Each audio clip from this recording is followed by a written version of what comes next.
Today, we've started a new podcast series that deals with how one acquires their legal status here in Costa Rica. It's a very important process from start to finish, a process that more and more individuals and families are doing. So many people moving to Costa Rica now, so much stress and uncertainty in the lives of many all over the world. And Costa Rica seems to be that Pura Vida lifestyle land of peace, tranquility, awe, and wonder. Today and throughout the coming weeks, I'm going to be speaking with Kevin McNamee, who is the principal of Costa Rica Immigration and Moving Experts. He and his team have been helping hundreds of people acquire their legal status and everything that's involved with the process for many, many years now. He's an expert, he's a professional, and a perfectionist when it comes to his business, and I'm happy to have him here with us. We're going to record a series of Q&A type episodes, very short. Each episode will address and answer 2 or 3 questions regarding the residency process. You're going to learn about where to start, how the process works, timeframes, and so much more. Kevin, welcome, and thanks for your time today. It's appreciated.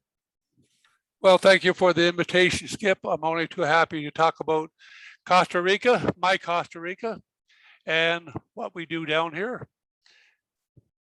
My pleasure. You know, we've talked so many times before, and I know that you're passionate about this job, and we're here with our many listeners, and they're eager to hear what's involved in the process.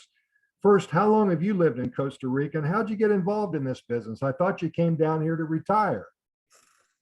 The idea originally was to retire here in Costa Rica, but we came down on vacation, so late 1980s, with the idea that if we like it, we would make some kind of arrangement so that we would have a legal status here. We were here 2 or 3 days and looked at an investment that we both liked,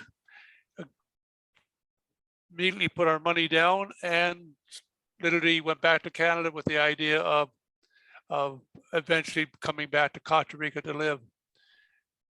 Several years later, we were living here, 1990 actually, we moved here full time, and we've lived here literally ever since. It's by far the longest place we have ever lived in our lives. My wife and I met originally in the Caribbean in the mid-60s, came back to Canada, got transferred back to Canada with our respective jobs, and then realized that we wanted to be in different parts of the world.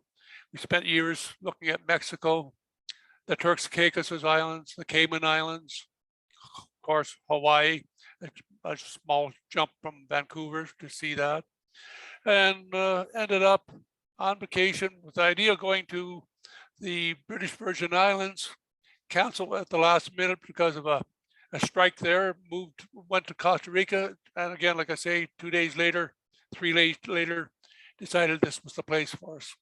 We have been here ever since. And it all worked out for you. You know, a quick question. What have you found to be the biggest reason that people move to Costa Rica? Oh, there's so many reasons for so many people. The overriding one is perhaps the cost of living, the perceived cost of living, perhaps it's even a more accurate word. Is it cheap to live here? Not as it was 30 years ago, but show me a place anywhere in the world that's cheaper now than it was 30 years ago.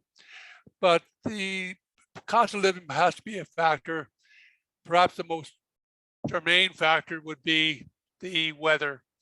It is darn near perfection here. Here I live in the Central Valley outside of San Jose, and the weather very seldom is below 60 and very seldom is above 90. So in that zone, you just literally cannot beat it. We have 2 seasons here. As we jokingly say, we have the brown season and the green season. And the green season, of course, would be the rainy season, and the brown season being the dry season. But to sum up the weather, rain-wise, everybody's happy to see the end of the rainy season. Everybody's happy to see the end of the brown season. It's just about an ideal mix weather-wise. Oh, that's fantastic. And I'm sure it's a lot better than that Canadian weather too. Hey, a two-part question for you. How long does the application process take? And should they wait until the last minute to get started? Or if they know for certain that they're going to be moving to Costa Rica, is there an advantage to contracting or excuse me, contacting you immediately? Well, it's again sort of a multifaceted question, multifaceted answer. People, the scariest words we hear on a phone call from clients or potential clients is, we're coming to Costa Rica and our goods are on board on the way already. And it makes you shudder saying, well, wait a minute, let's do some preparation here. Fine, moving your goods down here is one factor. It's easily done, not terribly complicated. But do you, the potential client, know what type of residency do you want? Do you know what qualifications you need financially? Do you know the paperwork you need to bring down with you? And unfortunately, quite often the answer is no.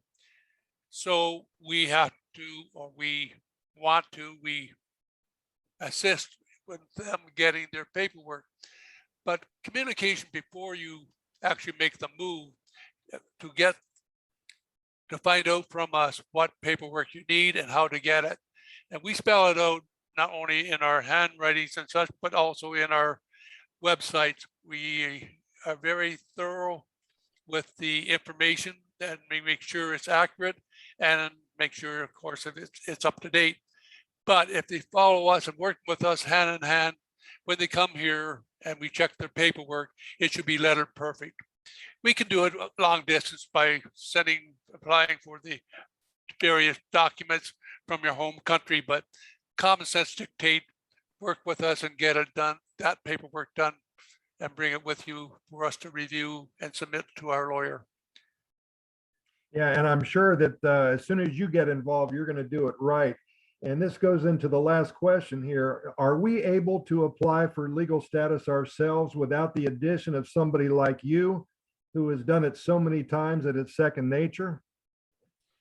Yes, we get that question quite often. Can I do it myself? The main concern is how proficient are you in speaking Spanish, writing Spanish, because this is a government agency, immigration. Everything is in Spanish. Everything, depending on your country of origin, must be either witnessed or apostilled in your home country and brought down and then translated here.